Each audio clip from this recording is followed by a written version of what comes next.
अब समझिए, विश्वामित्र महामुनि ज्ञानी, बसई विपिन शुभ आश्रम जानी।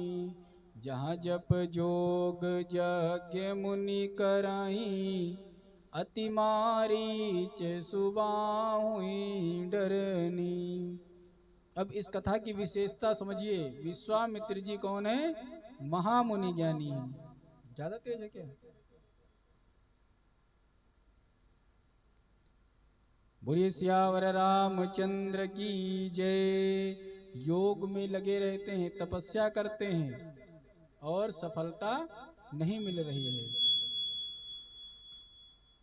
क्योंकि मारीच सुबाहु उनका यज्ञ नष्ट कर देते हैं। विश्वामित्र जी योग्य हैं, समर्थ हैं, देश काल परिस्थिति अनुकूल है, तब भी असफलता मिल रही है। तो क्या समझना चाहिए कि थोड़ा जो है भगवान की कृपा नहीं मिल रही है। जब आप योग्य हैं, थोड़ा सा कम कर दो, जब आप योग्य हैं और आपके कर्म भी अच्छे हैं, जैसे आप जीवन में कोई कार्य कर रहे हो, ठीक, आपकी डिग्री है, आप योग्य हैं, आप विशिष्ट हैं, लेकिन अगर आपको सफलता नहीं मिल रही है तो समझ जाना चाहिए कि यहाँ पर भगवान की कृपा नहीं मिल पा रही है। तो कौन है? विश्वामित्र महामुनि ज्ञानी। विश्वामित्र ज्ञानी है, समझ गए कि अब मेरा यज्ञ भगवान के बिना पूरा नहीं होगा, और भगवान अब कहीं दूर नहीं है, भगवान का जन्म हो चुका है। तो श्री राम के बिना सफलता नहीं मिलेगी। विश्वामित्र जी का यज्ञ भी पूरा हो जाता तो बिना राम के होता भी नहीं। राम जहाँ है वहाँ काम अहंकार नहीं रुक सकता है। कभी कभी हार, निराशा, सफलता भी श्री राम की याद करवा देती है कि नहीं? क्योंकि अगर इनका यज्ञ सफल हो जाते तो भगवान की राम कहाँ याद आते, भगवान राम क्यों याद आते? तो कभी कभी जीवन में हमको असफलताएं जो मिलती हैं वो भगवान से मिलवा देती हैं। विश्वामित्र हार थक के विचार कर रहे हैं, क्या कहते हैं? गादी तनय मन चिंता व्यापी, हरि बिनु मरहि न निश्चर पापी। तब मुनि बर मन कीन विचारा, प्रभु अवतर हरन मही भारा। विश्वामित्र जी के मन में चिंता हुई, विचार किया। चिंता जब हो जाए तो जल्दी से जल्दी चिंतन बना लेना चाहिए, क्योंकि चिता के समान चिंता होती है। इन राक्षसों का वध करने का समय आ गया है। उस चिंता में चिंतन किया, और इनका वध कौन करेगा? इनका वध अब भगवान राम ही कर सकते हैं। हम काहे चिंता करें अब इस बात की? तो भगवान ने अवतार लिया है, अब उन्हीं से कल्याण होगा संसार का। और इसी विचार से वो बहुविधि करत मनोरथ, जात लगी नहीं बार। और करिम जन सरजू जल, गए भूप दरबार। जरा विचार करो। अच्छा, यहाँ पे विश्वामित्र जी और वशिष्ठ जी में जरा सी भी नहीं बनती है, दोनों में पटरी नहीं खाती थी। अब वशिष्ठ जी के जजमान हैं दशरथ जी। जिस पंडित के यहाँ पटरी न खाती हो उस जजमान के यहाँ जाना क्यों? लेकिन विश्वामित्र जी हैं, वे विश्व के मित्र हैं। अपने व्यक्तिगत दुश्मनी को, व्यक्तिगत भेदभाव को भगवान के लिए, जगत कल्याण के लिए, इसलिए जगत कल्याण के लिए अपनी व्यक्तिगत मन मुटाव को भुला देना चाहिए। आज जगत कल्याण के लिए, विश्व में शांति की भावना स्थापित हो, सारे राक्षस मारे जाएं, तो अपना बड़प्पन, अपना बैर और अहंकार किनारे रख दिया। और राज दरबार जो कभी किसी के आगे झुकते नहीं थे, विश्वामित्र जी ऐसे थे, जो उनको चाहिए होता था। एक बार इंद्र अपने तप से श्री राम जी के ही एक पूर्वज को स्वर्ग भेजा और इंद्र ने मना कर दिया कि सशरीर कोई नहीं आ सकता है, तो उन्होंने दूसरा स्वर्ग का निर्माण कर दिया था। इतने तपस्वी ऋषि आज इतने विनम्र भाव से कहाँ गए? भगवान को पाने के लिए राज दरबार मांगने चले गए। महाराज, जो संत ऋषि मुनि तुमसे बार बार तुम लोग क्या किया करते हो? ये तो दिन भर मांगा करते हैं, भीख मांगा करते हैं, इनको पैसा ही चाहिए, यही तो बातें होती नहीं। जो संत महात्मा जो मांगते हैं उसमें से वे कितना खा लेंगे? गौ सेवा, आश्रम सेवा, ट्रस्ट के लिए, जन कल्याण के लिए, धर्म के लिए बार बार तुमसे अपील किया करते हैं, अपने कुछ पैसे का दान दे दो, कुछ पैसे को लगा दो, कुछ पुण्य कमा लो। अरे महाराज, ये मांगने गए हैं, आज राजा के दरबार में किसके लिए गए हैं? इनके पास कोई कमी नहीं, यज्ञ नष्ट हो रहा है, चुप बैठ जाएंगे, नहीं करेंगे। लेकिन विश्व कल्याण की भावना से भगवान को मांगने के लिए, यानी राजा से भी मांगने के लिए, राजा किसी से मांगने से पहले कहते हैं कि बहुत विचार करना पड़ता है, मन में विचार कर रहे हैं। सुनो, छोटी मोटी चीज नहीं मांगने जा रहे हैं। किसी से बुढ़ापे में किसी को लड़का पैदा हुआ हो और अभी वो 15-16 साल, हमको लग रहा सही से साथ में खेला बड़ा होगा, और तुम जाओ उसके लड़कों को मांग लो, देगा कोई? मार के भगा देगा। लेकिन रघुकुल जा रहे हैं तो मांगने वाला वीआईपी और देने वाले शेर के यहाँ जा रहे हैं। इसी बहाने जाऊंगा आंसू बहाने के लिए, और प्रभु की दी जिंदगी में प्रभु को पाने के लिए। जा कहूँ प्रभु आपने घर में बुला लिया, किंतु मैं आया आपको कहाँ? वन में बुलाने के लिए। यज्ञ पूरा हो गया, तब भाग्य दशरथ के खुले, किंतु आया था यज्ञ पूर्ण कराने के लिए। मन में बात चल रही थी कि जाऊंगा, आंसू बहाऊंगा प्रभु को पाने के लिए। फिर भगवान कहेंगे कि तुम लो, तुम तो हमें राजमहल से वन में ले जा रहे हो, तो कह दूंगा कि यज्ञ पूरा हो रहा है। यज्ञ मतलब मन में उतार चढ़ाव विश्वामित्र जी के चल रही, मन में बात चल रही थी। और महल पहुंच गए तो कहने लगे मैं उनको लाऊंगा राजमहल से वन में, लेकिन ऐसा काम करूंगा कि उनका मैं घर वन से ही बसा के, घर बसा के ही घर भेजूंगा, ऐसी जुगत लगाऊंगा, तब लोग हमको जो है अच्छी अच्छी बात कहेंगे। फिर अब ये हुई महामुनियों वाली बात। अगर मेरा घर बसा दिया तो मैं भगवान का भी घर बसा दूंगा। अगर मेरा आश्रम सही से राक्षसों से विन कर लिया।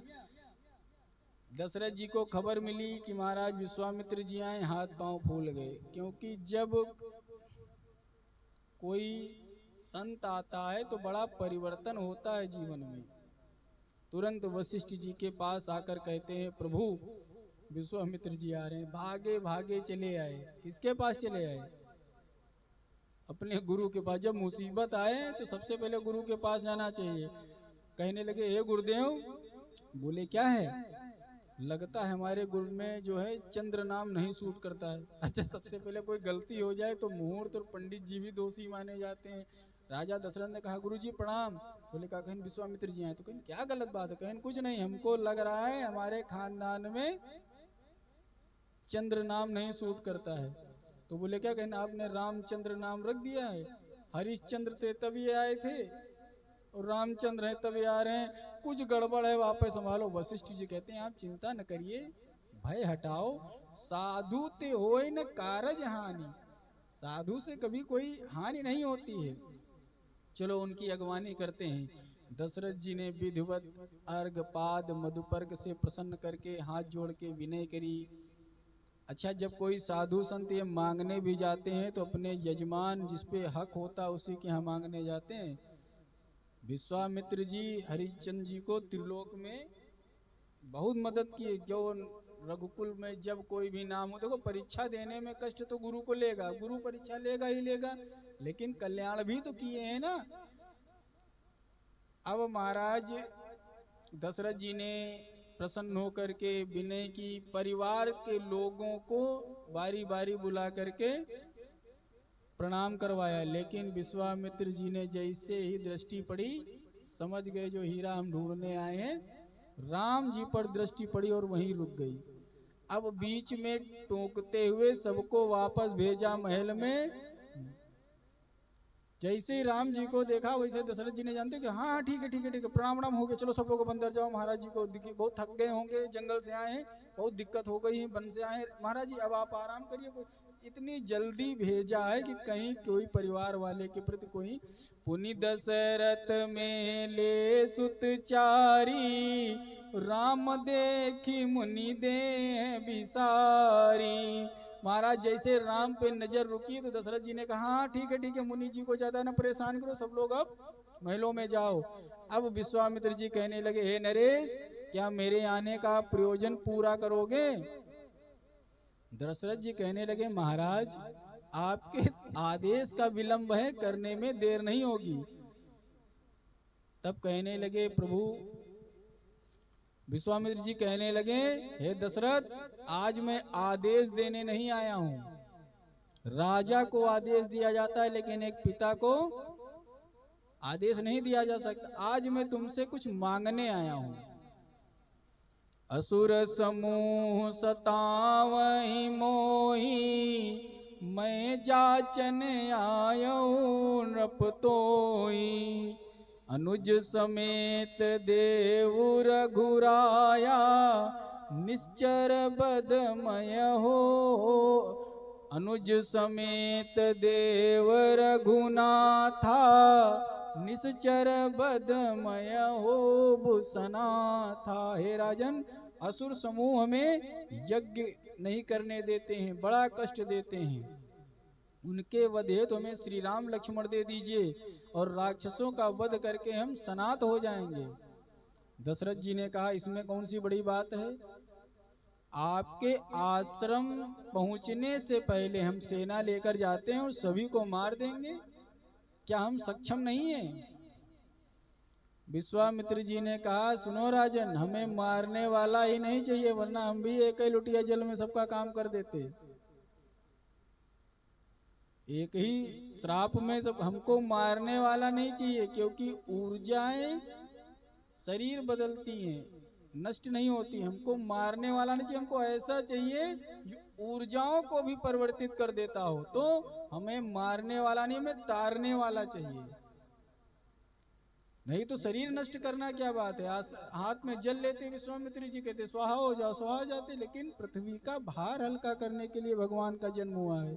सब सुत प्रिय मोहि प्राण की नाई, और राम देत नहीं बनत गोसाई। कहने लगे हे प्रभु, वैसे तो हमें सारे पुत्र प्रिय हैं, लेकिन ये पारखी नजर जिसको आप मांग रहे हो उसको देते ही नहीं बन रहा है। राम को मांग रहे हो, अरे चारों पुत्र प्रिय, लेकिन कोई और मांग लिए होते, मांगा भी तो।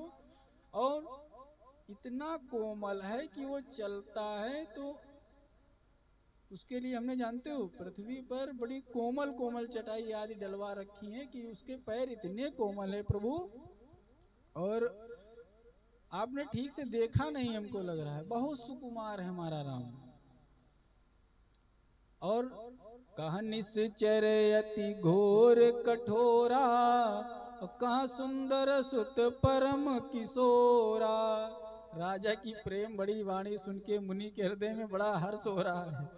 सोच रहे हैं धन्य है राजा जो चारों पुत्रों में राम अर्थात ब्रह्म को प्राणों से प्रिय कह रहे हैं।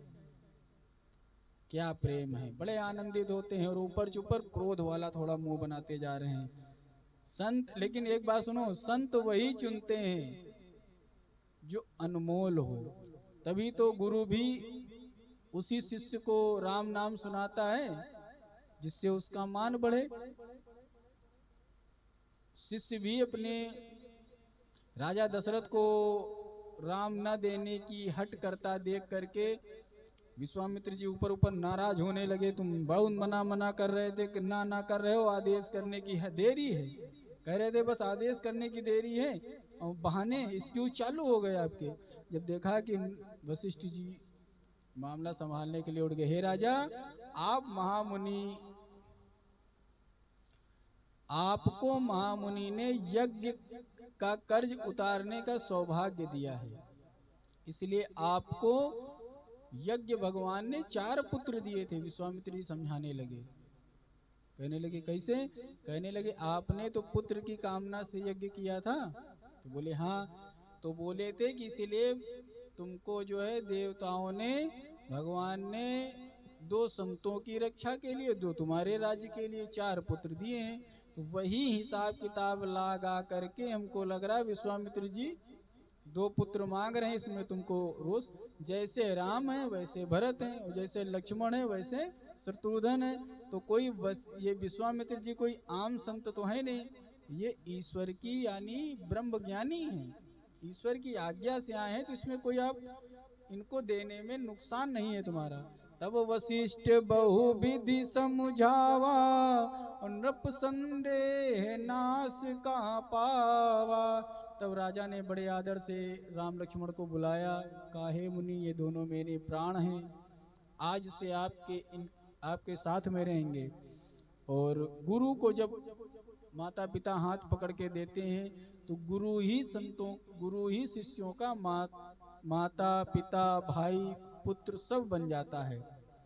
जैसे ही इनका कल्याण हो वैसे काम करना। और गुरु दोनों भाइयों को दशरथ जी शिक्षा देते हैं कि तुम दोनों के रहते हुए गुरु को कोई भी कष्ट नहीं होना चाहिए, भली भांति सेवा सम्मान करके इनका यज्ञ पूरा करना, और हर आज्ञा माता पिता की आज्ञा मानना। माता आदि से आज्ञा लेकर दोनों पुत्र गुरु सेवा में प्रस्तुत हुए।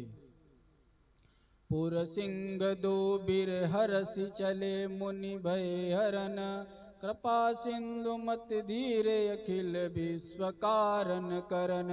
आगे आगे विश्वामित्र जा रहे हैं, पीछे पीछे राम लक्ष्मण जी चल रहे हैं। वन की ओर गमन करते ही रास्ता बड़ा भयभीत होने वाला है।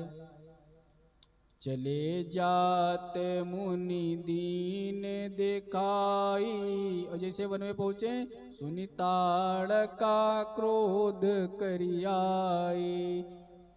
नाम ताड़का राक्षसी काया, जैसे काल है, क्या है, नाम ताड़का राक्षसी काया जैसे काल।